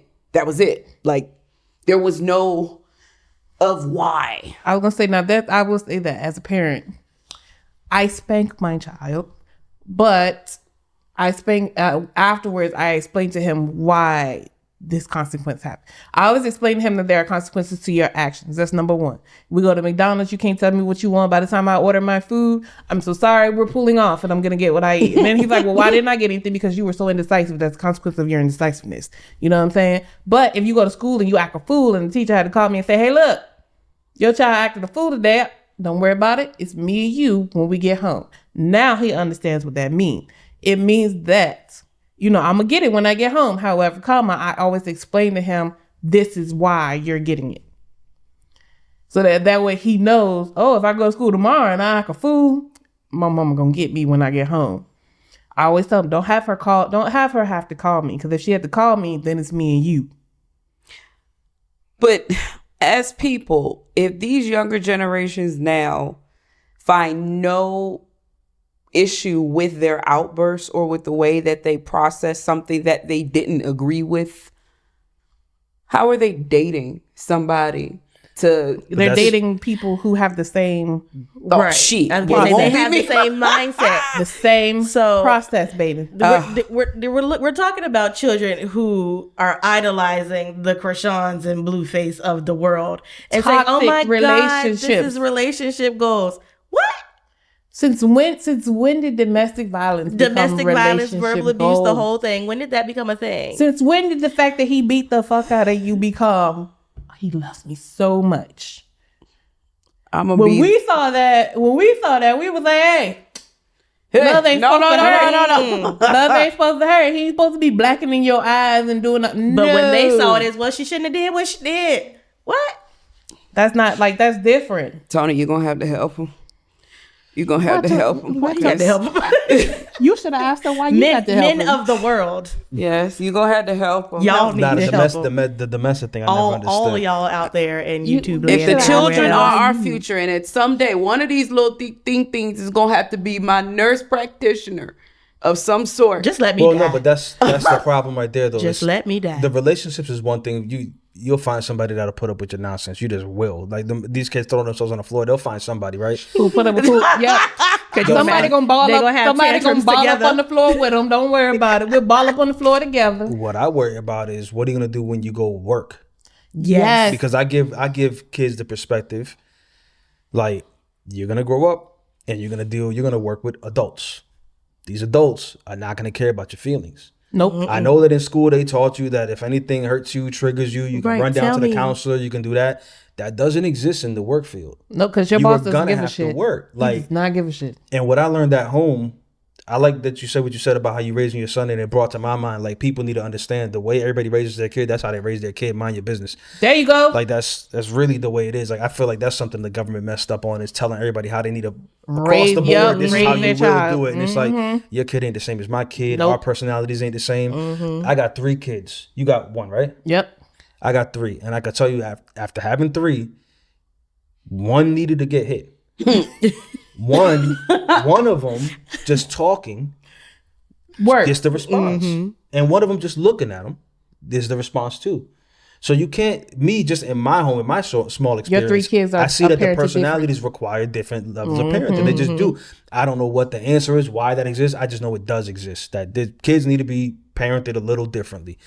So I don't like this whole blanket statement. You can't, because I heard people recently say you couldn't even raise your voice because that's traumatic. Yes, it's traumatic You to the can't children. It is developmentally angry. stunting their growth. I heard somebody like in a dead serious thing, and it worried me because I'm like, is this where we're at now as a society? Because they were like, it is child abuse and like CPS needs to get involved if you are yelling at your children. And I'm like, Put my number yo, on speed have down the opinion you want to have, but like to talk about we're going to start taking people's kids and getting CPS involved. Yeah, because that's to me that's worse. you We raise foster, your voice like that's worse. Oh, it gets dumber than that. I recently had a parent tell me, because I do work with children, and like the age group I work with now is like 1/2 year olds. Recently had a parent tell me, oh, the doctor said he can have his pacifier as long as he wants to because it will traumatically alter his brain because I took away something that he loved. But you're worried about your child not talking. that's why I said it's an overcorrection. It's like, yeah, you might have needed to fix something, but now we just getting a little absurd. Because then it's like, how are you supposed to deal now with something serious if you can't deal with a pacifier? Being Because taken? when you take like, it, he falls out on the floor and she's just like, oh no. right. But then suppose something like real life happens. Okay, suppose you hate to say it, but it's like suppose death happens. They take away someone he loves. Mm-hmm. You can't deal with the pacifier being taken away because Right. it's something that you love. How are you supposed to now deal with a person in which you love being taken away? Because you it's can't like, even. That is minimal to me. To me, that's minimal. You know, I don't know about everybody else. That's minimal compared to like a whole person. right. But to me, it's like almost like you don't want your child to know disappointment. Right, and that's the And that's the problem. I'm gonna need them to know that you can't have all the things. You can't not let anything happen to Nemo because then nothing will happen to me. That's it. They also say you can't block the sun with your hand or your thumb. Yeah. You gotta let things happen. Like I get it. It comes from a place of like you want to protect your kid. You don't want them to deal with it. But I'll say this: we had a dog that passed away years ago, and I was telling my parents recently. I was like, that experience was good because in a way, that's like the safety experience to start to understand what death is. Yes. So when you do lose a human being that you love, You understand it. it ain't better. the same, but Yeah. you have something to perspective Yeah. now. Like that sting feels familiar to an extent. So like that, I felt fortunate that my kids went through that because I never had a pet that passed away like that. And even I felt, I was like, oh wow, like this is crazy. Like it wrecked me for like a day. And I used to be cold about animals. Like, oh, if you got a pet dog and he died, go buy another one. Until my dog died, and I was like, oh, this is settled. You understand Right, now. I You understand understand the and trauma. This hurts. And I haven't lost an immediate loved one in my family, but that day's gonna come. And I feel like that's when you bowling, you can put the guardrails up, so you don't get the gutters and stuff like that. Like that's that type of experience, right? It's a safe experience. So you safe here to feel that in preparation for this. But yeah, you want to protect the kids from heartbreak. You don't want to see your kids or your loved ones suffer, but that's part of it. It's Like, life. you're gonna have to go through life. it. And if you're gonna appreciate life, you gotta appreciate every single aspect of it. Like, y'all seen Inside Out Part 2? Not yet. Don't worry, it's on my list. Waiting for it to come on Disney Plus. But one of the bigger parts of it, because you watch TikTok and they show you shit or whatever. But one of the bigger parts of it, from what I understand, not to spoil it for you all either, but Joy, who like runs your whole shit, she tells Anxiety to let Riley go. And everybody on like social media is like, that is the biggest part. Like people, grown ass people are crying when she says to let Riley, she tells Anxiety to let Riley go and that Anxiety cannot have her. Grown people are crying because It's that triggering moment something in is them, I so think. powerful to them. And it's like, this is Pixar. But it's like to them, I guess it's people, it's like, oh my God. Like, It's something they needed to hear too. right. So Not just kids. it's like your joy, I guess, as a person or as a grown person, your joy is telling your anxiety to let you loose. So it's like when you look at it, that moment on TikTok, or you see people express that moment on TikTok, you can just see that they have processed that in their own brain, where you're like, it's a kid's movie. But we all cried Lion King, so hell. I sure did. Nah, but that one hits because it puts everything in like so simple perspective. Yes. Like anybody can understand it. I love the way they did it. I mean, not to spoil too much, it does parallel this topic really well because anxiety specifically goes back to men exhibit that. We all have different anxiety responses. And I'm not going to tell you I'm going through anxiety, but I'm going to put a wall up and not talk today. That's due to anxiety of XYZ reasons. It's not that I got a problem with you. Such and such got pressure on my mind right now, and I'm just sitting here stewing on how I'm going to figure this out. I went through a stage where I was unemployed for like 7-8 months, and I wasn't telling, like my parents, after we got out of that situation, this happened like 6 years ago at this point, but after we got out of that situation, my parents was like, how come you didn't say nothing? I'm like, that it didn't occur to me. I felt like it was my responsibility to kind of just eat all those emotions and fight through it. Like but is it healthy? No. How do you get that? I guess ask, but also the perspective of just, so we got to get to know each other. I think it's different when you're dating versus when you're married. Yeah. Oh, definitely. Because when you're married, you see that person every single day, and you should be able to pick up on their nuances of when something's just ain't right. Something right. Something happened outside of this house. You ain't mad at me. Who did it? You should have that. It doesn't always happen. I'm married 10 years now, and sometimes it's like, yo, do you know me?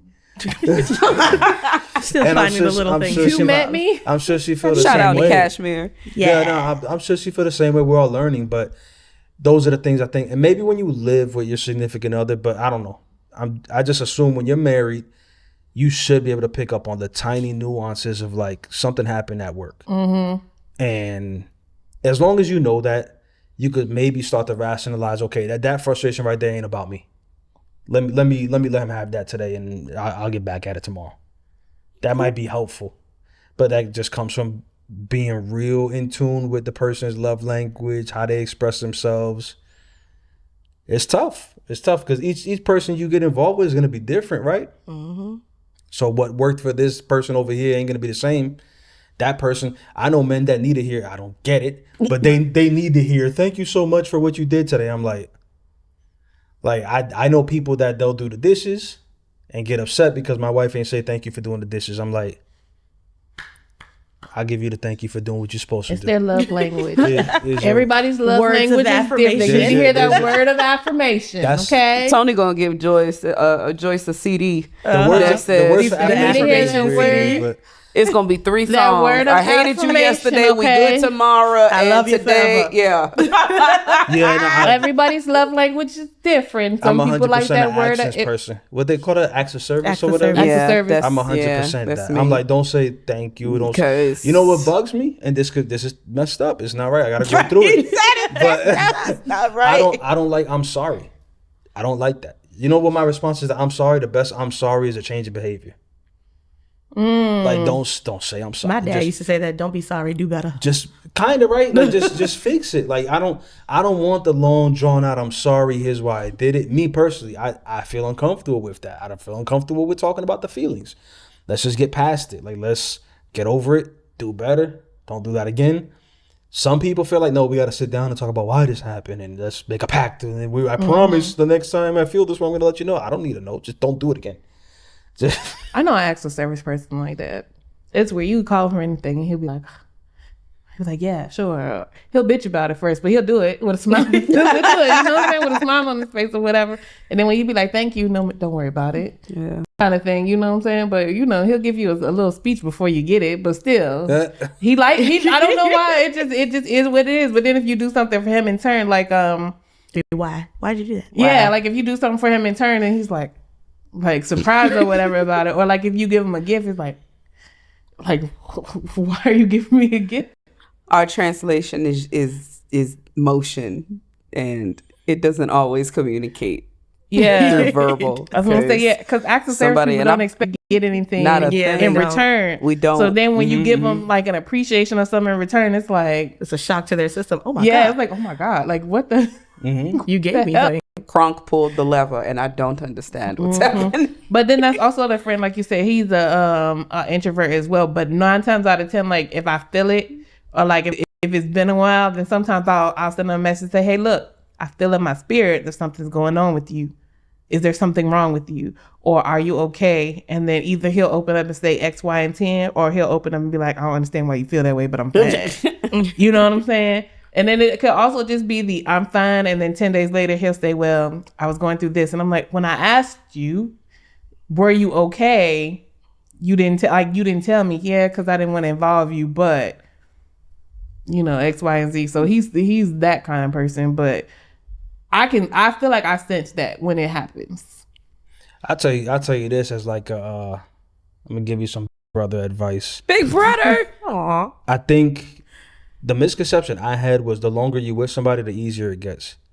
And I think that just the way, in my experience, it's not the way it works. I think the longer you with somebody, the harder it is, the more work you got to put in. You have to put in that longevity. I don't know why I thought that, like, oh, when you with somebody, when you get to the 20th year, this is on autopilot. It's like you got to work even harder. You got to work even harder. I don't know why. That's just my experience. Like maybe you just take each other for granted more and more every day, and you start doing less and less. It reminds me, like Jay-Z said, we were so happy poor, but when we got rich, that's when the signals got crossed and everything flipped.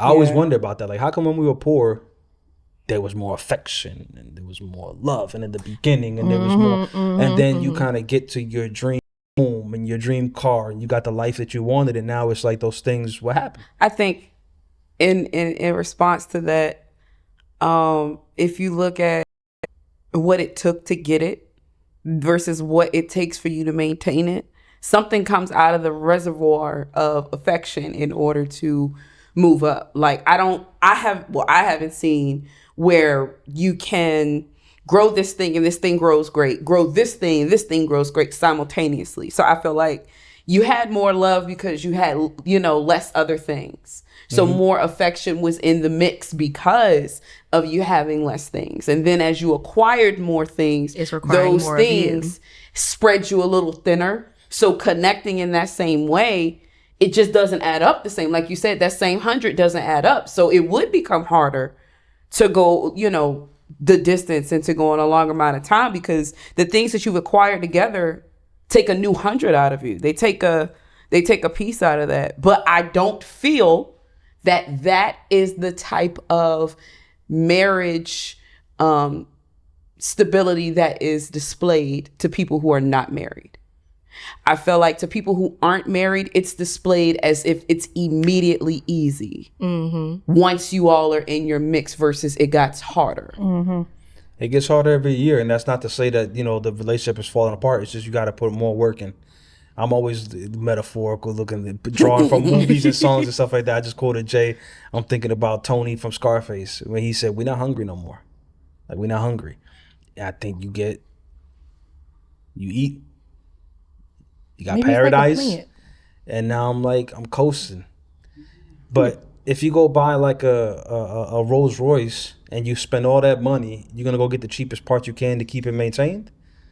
You're gonna start putting the cheapest oil you can get, right? Like, this thing is worth that, and it will always be worth that, and it's gonna require that amount of work. The work you put in to get that, to get it, you got to put it. It's gonna require that forever to maintain it, to keep maintenance. But we think I'm gonna just let the oil change go for 2-3 years, and hopefully that engine don't seize up. And then I'm gonna stop washing it, and I'm gonna stop changing the brakes, and I'm gonna stop doing this, and the car still go, right? But then you wake up and y'all looking at each other like you don't know each other no more. And what happened? You used to write me love letters. You used to do this. You used to hold my hand. Okay. You used to put your arm around me. But at some point, we both stopped doing them little things. Okay, big brother. So I don't have the answer for it. I'm warning you not to fall into the trap. okay.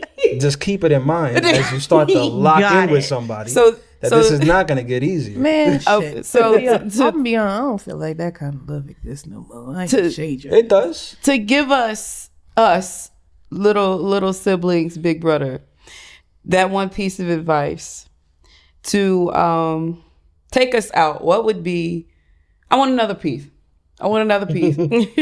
because I'm greedy. There is somebody who is going to give me a piece of advice. So they call me Revy. Yeah. Do y'all want a Revy answer? Yes. I would say that you don't have to be a religious person, a Christian person to have morals. You don't have to be right. But when you have a healthy fear of God, that comes with other levels of respect you have to have for your relationships. I'll say this. As a Christian person, if you're married, not only is there a sense of I got to do right by this woman because that's my wife, I got to do right because there's somebody else watching that's going to call me into account and say, When the why did you day take care of happens. what you've been asking for and praying for and wanted? Why didn't you take care of that? So I would encourage people to invite God in their life. And it's a great resource.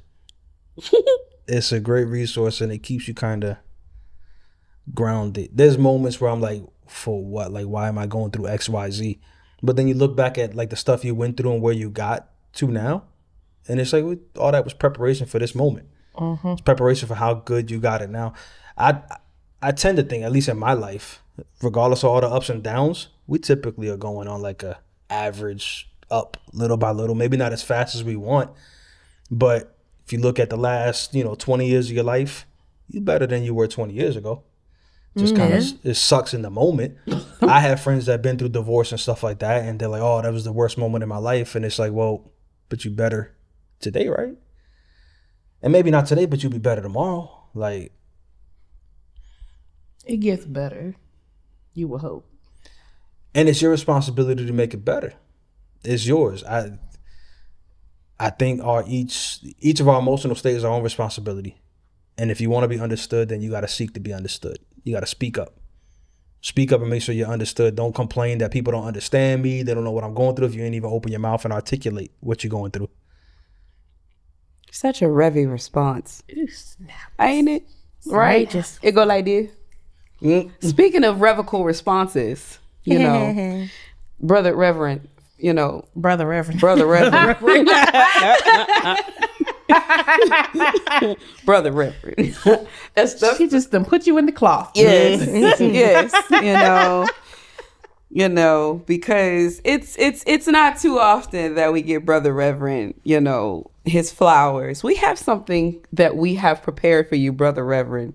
Because Revy. Yes, I know. Reverend. Revy the Reverend. Reverend. That sound heavy. That's a lot. Yeah. Right. Look, he said, I did not. He said, I don't he even said, I'm wanna- going to pass on that contract. It's okay. It's not his calling yet. It's not your calling yet. But we have something that we wanted to present you with as you presented us with your lyrical content and other projects that you put out. Again, one random day. one random day, I just happened to look up from a work laptop and boom. Jesus There it was. blessed I us. didn't There tell it was. anybody either. I didn't tell On anybody. one random day, And Jesus it blessed just us. shocked It the world. just shocked the world, So, do you have any words for any of that project that you would like to bring to the masses of the pod? Was it just a one-time thing, or is there something Is else? there more? There's a whole album done. There's a whole album done. He just said done. Done. Yeah, it's done. It's done. I'm thinking like in the next like 4 or 6 weeks max, I'll put it out. I'm just an introvert. I don't ask for the limelight. I don't want attention. I don't want any. So that's why it takes so long to like just put something out there. I was like waiting for the rest of the video. First of all, when you sent it, I was at like the baseball game, so I couldn't really appreciate it for what it was. But once I got home in my space, I was like, oh my God, where's the rest of the video? And then the rest of the video came out. And everybody's like, Right. the visuals, the things. Where's the rest of the video? Like, There's more stuff coming. Everything I write is going to be super experience driven. Okay. So you're going to hear a lot about what I went through. That's just what I like. That's what comes natural. So it's fun though. I enjoy it. I've been enjoy writing it? since forever. And you heard me on other people's stuff. Yes. Yes. I just want to know, is the color song gonna be on the album? Oh, it is. Okay, good. This. Yeah. I'll Send that one down. The color That one game. get Is the that. color game The gonna color be on the game will album? be in there. Yeah, that one. Yeah. That's a dope song. Right? It was. That's actually so that the name of that song is the name of the album. The color game. No, it's the album's called Better Than I Deserve, and I named that song Better Than I Deserve. Oh. Yeah, like that's like the nice. title song for the album. It like sits in the middle of the album too. Like Oh, this is gonna be amazing. This is. I'm so excited already. Where's it gonna be? Let us know where it's gonna be. Where can we get it? Oh, the iTunes, Spotify, all that stuff. There'll All be the music things. videos and all that stuff. And Nice. yeah, we'll Yes. be doing that whole thing. And it goes where it goes. I don't really want the attention. I don't care for it. Well, I just want you to know we are definitely gonna put it everywhere. So, just be prepared for that part. I Or, appreciate it. You know that we chalant around these parts. Yeah. I'm not gonna shade you though. Like your video. So your video on my Instagram was like in 5 stories. So like how my friends list goes, it was like, okay. Oh, they were adding it to the stories? Yeah. It was like when I say everywhere, Everybody. everywhere, the video, everybody then had it was like, okay, 2 from more stories us to to the add, alphas on down. a few more stories, and then it was like, oh, here it is again. That's It's like, cool. oh my god, That's cool. yes. And everybody had like different parts, so it was even better. Well, it was an experiment too, because I do marketing for a living, like the videos and all that stuff, and I wanted to kind of take my own lessons and see if it would work, like follow my own advice. You can tell 'Cause I that you took are one good video. at your craft. Well, Yes. I did one video and I chopped it up 4 times, and I put one out one day, and then 4 days later I put out another piece, and then 4 days later I put out another piece. This is what I tell people to do: like take one shoot and have a whole bunch of different things you put out. So it worked. I ain't think a splash of water could even be so animated. Like somebody stepping in water just was so animated. It's crazy. Try to be water. So- It didn't work. So y'all up on y'all animes and stuff. I don't know that y'all caught where the first line comes from. It comes from Kubo and the Two Strings. Y'all seen that movie? I have not. That's a wild movie. Kubo and the Two Strings. Watch it. It'll be on my list. It is incredible. It's a stop motion movie. They did it with like figures or whatever. And So cute. But- It's on Crunchyroll. it might be. But so it's a story of a boy. He's like a warrior or whatever.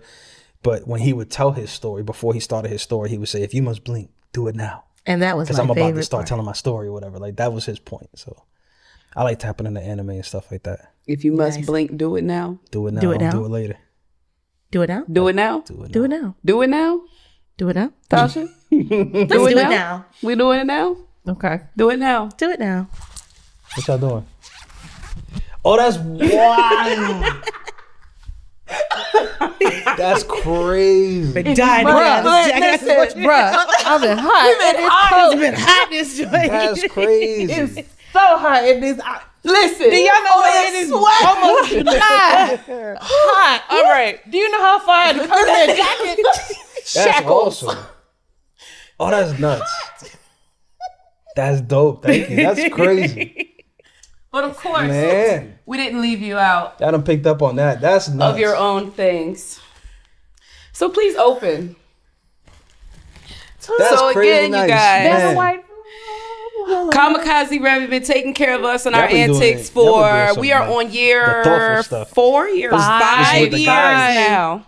So, This is for the guys too when they did. Yes. Oh, they we didn't get that type We of gotta cap. give you the KCC swag. exactly. They're gonna be upset because they didn't get They that. didn't get that. But and you can't have it. But you know, unless you got like $30. This is crazy. Brittany said, What I said. "You can." Brittany said what she said. Don't come for her. Yeah. $30.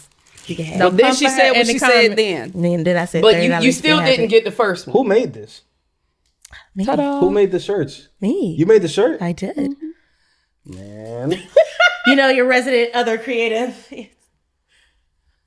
It's like, That's what? nice. No. Yes. You know, so Every now and then That's we gotta wild. lace you with a little, That's crazy. and you will be getting one of these too. You know. It is on the way. I promise. Oh, so we gotta do our jobs better. So But we're gonna, so if you we're only, gonna do yours a little special. If you're only listening to this, they got shirts that say "If you must blink, do it now." Yes. yes, yes. But we'll be sure to have had to show Big Brother some love. That's crazy. And it was just a perfect way that he didn't know he was being set up. But like I said, we chalant around these parts. Absolutely. And we just wanted to be, That's wild. I gotta we get a know, picture. we know you don't like words and It's shit. like right? it's like they say in church. We want to give you your flowers While while you're you here. are here, versus when you were gone. I'm gonna blink while I can because you told me. Right, do it now. Do it now. So I'm But- looking. We ain't leaving your ass because I'm gonna be like a bump on your ass. I ain't going nowhere. Unless you charge me like $50 million for a They video, like- and I'm be like, nah, right. you know. Listen, I understand inflation, but hey, look, listen. And for Unless you those- be like 30,000 or something like that, then I'll be like, Tony, we got to talk. Right. But love you. Can I pay it off in labor? so anytime we have That's anything crazy. that is in studio, if you all are looking for Tsunami to show up or even Kamikaze Revy to show up, you talk to Huey. Huey talks to him. That's okay? Never over the phone. Have your Okay. people call my people, and we will. We'll make it happen. And we'll make it happen. My Never name is over the Huey. phone. You talk to Huey. Right. Huey will get it over there, okay? And then Louis will, come back with the answer. Yeah. But we definitely appreciate you, and we know that you don't like words, and we're giving all of them because we should Nah, that's not. nuts. That's nuts. And remember that forever. please be forward to get all of the audios plus the visuals. Yes. We'll be able to loop his things on the YouTube, so you can all, if you must Yes. blink, do it now. Be able to see Right. You can blink all you want. what we see, and the reason why we had the shalot over that sucker when it dropped. We was Yeah, like, we "Boop." did. Yep, that was it. As soon as it slid my way, I said, Soon as y'all it see this slid- yet? Did you see this yet? Did you see If you didn't see it, click on it. You 'cause yep, gotta click see on it now. What your rappers doing? Okay. But yeah, so thank you again for coming on the pod. Yes, please, coming from behind the camera. That's the illest surprise. and This joining us. this is the best part. We got your reaction on On camera. Nah, that's Love it. crazy. Right. That's crazy. Because normally we do have that alpha shit as in June, but we decided, the OG has not come onto that part of the segment. So please click, share, subscribe, spread the love. We show love, and hi at us. We talk back That's to real right. people. Follow back. We do all And the you things. can also feel free to follow all of his social media people. I told you he's a couple people in one person. So you It'll can feel all be free to, listed between somewhere. his business Somewhere. and his other art, his crafts, we'll drop all of his information too. And please also know we are video and audio. So just because you don't see Mostly the faces audio. does not mean that there is not an episode available, and watch Or all it's of the happening. old ones. Right. Catch up. on what you Catch missed. up, because we've got a lot of content that you've missed if you're just now tuning in. But any last words, sir? I'm speechless. That's That's crazy. That's dope. Nah, I was gonna. brother Revy the brother. I appreciate Bro. that, and I'm always on like actual acts, right? Like I said, I'm not good with words. He didn't turn red Oh, in the you face. didn't. You weren't there, but but still, I appreciate everything. When y'all showed up to Joyce's thing, to the plant thing, And my plan is still living. little things like that. I Like killed mine. I don't forget that. I don't forget that. I don't forget the shirts. Like that's wild. Like, that's that's crazy. Now, thank you. Thank Listen, he need a streets promo team. Okay, you. The street team, Right, yeah. we the Listen. street team. We can do a Beat guerrilla the promo. block. Everybody cut on your airdrops and just drop that joint to everybody. That's it. That's it. We on the street team. So when he be going out and recording everybody else, I'ma just. Plaster cars and all those My things. name is Huey. Stickers, Okay? all that good jazz. Magnets. What you Name's want? Huey. Alrighty. Well, until next time, everybody. This has been another episode of Kush, Curves, and Conversation. Bye.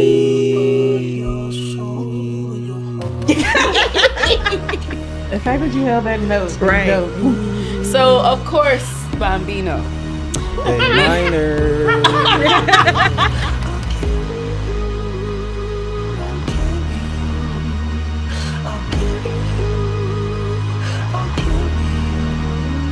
Please tell me we ain't still talking about what's fair. If you knew what I lost this year, you wouldn't compare.